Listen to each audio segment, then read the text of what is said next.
Hello children, welcome back to the unit of inquiry session.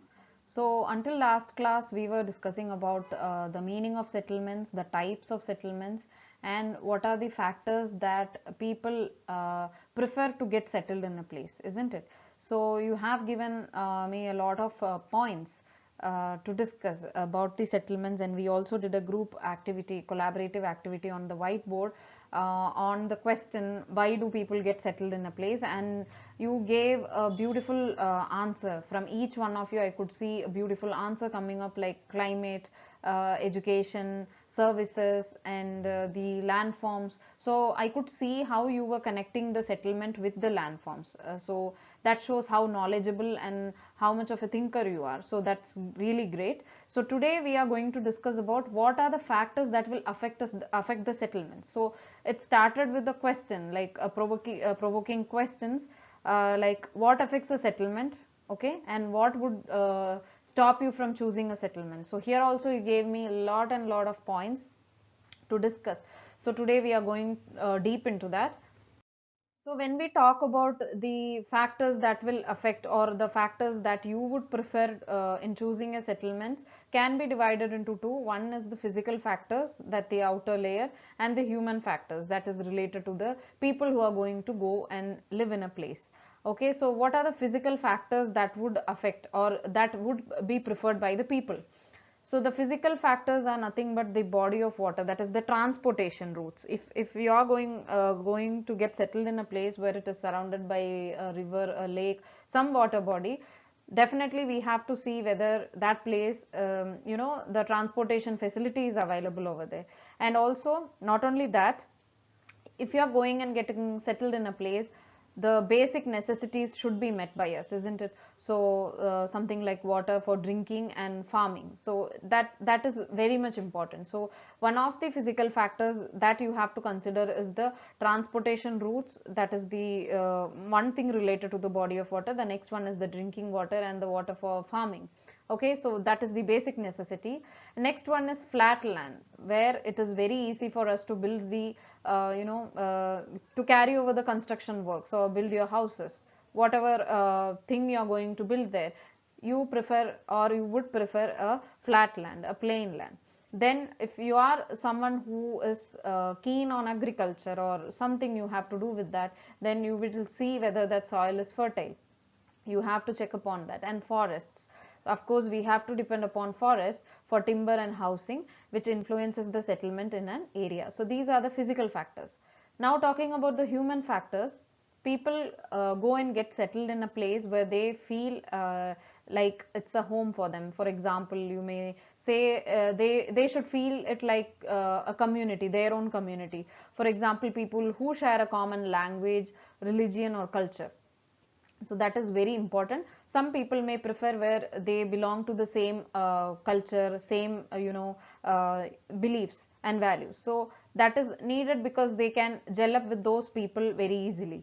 And social network or supports, so how far your friend circles are there. So one of you answered me, I will go and get settled where my friends are there, because of course you need to know people around you, isn't it? We cannot be an alien in a place, we cannot feel like an alien there. So that is very important. Social networks, your friend circle, maybe that circle can be relating to your the place where you're working, or that friend circle can be because you're kids. If you're going and getting settled in a place, of course you would see whether your friends are there from the same school, whether you're one of your classmates or somebody from your school should be there around you, isn't it? That will make you very happy. Then the third factors under the human factor is quality of life, how well you can live, whether you are able to meet all your requirements there, whether the services are provided, whether your education needs are met, or job opportunities are there, everything is met, it should be covered there. And the employment,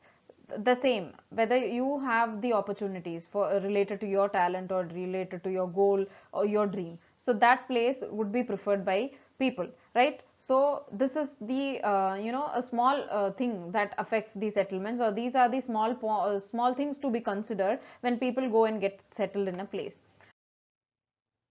Now when you talk about the settlements again, This can be divided into two factors. One is push factors and pull factors. Now, when we were discussing about the previous slide, the human factors and the physical factors. So what makes a person move from one city to another? Okay, not moving from our native place. Okay, that is going to be our hometown for life, right? Forever. But there are certain situations where some cities are not, it's not suitable for you, and some are very much suitable for you, some places. So for that reason, if a city is not suitable for you, definitely you'll go out of that city. That kind of factors, what makes you move out of that place is push factor. And the cities that attracts you with the opportunities you want, with the goals you want, whatever meets your requirements, that kind of places. I'm not talking only about the cities, the places general in settlements. So those kind of places are, those kind of factors are called as pull factors. So those are the places where it attracts you for certain things. So push factors means they are some of the negative things in a place where people wouldn't love to go and get settled. Okay, of course people move from one place to another, they migrate from one place to another because of so many reasons. There are many reasons. There are, like, if you say services, they depend upon lots of services. So if one of the services is not provided in a city, definitely we have to seek some other place, we have to go and live in some other place. So here are those two factors, push and pull. So as the action, I asked you to show the action the same way. One city pushes you and one city pulls you. One place pulls you, one place pushes you. So what are the negative things, or you say push factors instead of using the word negative? What are the push factors that affects a city? One is population pressure.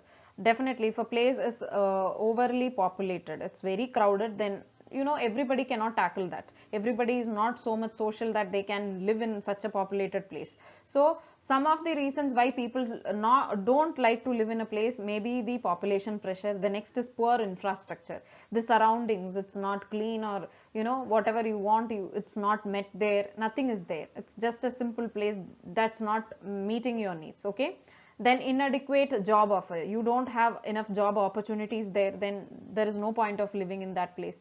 Then bad educational chances, that is again the education is not up to the mark there. And poor healthcare services are not up to the mark. Ecological problems, now ecological problems are something like, some of the climate conditions. If the climate changing things, those things are affecting that place a lot, and it is causing a lot of rainfall, a lot of drought, then you cannot live in that place, because again you are going to fall sick, and again it is going to affect you, because there is a condition of poor health care. So everything is connected with one another. Next, natural disaster, if that place is prone to a lot of natural disasters, then there is no point of living in that place. And social compulsions, now when we were discussing about the human factors in the previous slide, I told you people go and live, or they prefer a place where their social life is good. Like for example, they may wish to live in the same, in a community where there is a same religious people, or the beliefs and values are followed in the similar manner, like you. Okay, and something like that. So there is no in the push factors, the social compulsions will be too much. They would want you to follow their religions, their beliefs, their values, even though they won't compel you directly, but there are certain things that will affect your thinking there. So that kind of place, this is one of the factor that pushes you out of the place that you live. Okay, so these are all some of the factors. Now when you talk about the pull factors, what attracts you or what attracts people towards a place? One is improvement in the standard of living. If you are not living in a proper standard of living, for example, if you are living in a place where your needs are not, when your needs are not met, and suddenly if you feel that if I go to that city or this place or that country, you feel that my standard of living will be good. So that means that city or that place or that country is pulling you towards it, right? That is one of the positive things. And next is better healthcare and availability of services. All the services will be available within your reach. Then there are lots and lots of job opportunities available there. That is very different kinds of job opportunities will be there, or should be there. And higher wages, so the wages, the salary, the income that you get is high there. And quality of education is the best there. And no social compulsions, nobody is going to compel you to do certain things, or to follow a certain belief, or to follow a certain culture, traditions. Nobody is going to push or compel you to do that. So that kind of things won't be there. And future prospects, the future should be better there, right? We have to always think for the future, right? We always plan for the future, so your future planning should be there, right? When you plan for it, everything that you need should be met in that place. So these are some of the pull factors. So I hope you have understood the factors that are going to affect the settlements and the types of factors, and what is the difference between push and pull factors. So now what I want you to do is, I want you to reflect on what is a settlement, what are the types of settlements, with few examples like we discussed on the previous class about the hamlet, the village, the city, all these things. So I want you to reflect in the way you want. It can be a written reflection, it can be a video, it can be done in any edtech tool like Canva or Adobe Spark. So the choice is yours. I just want you to reflect your understanding on all these topics that we have covered till now. So till I meet you for the next class, bye, take care, love you all.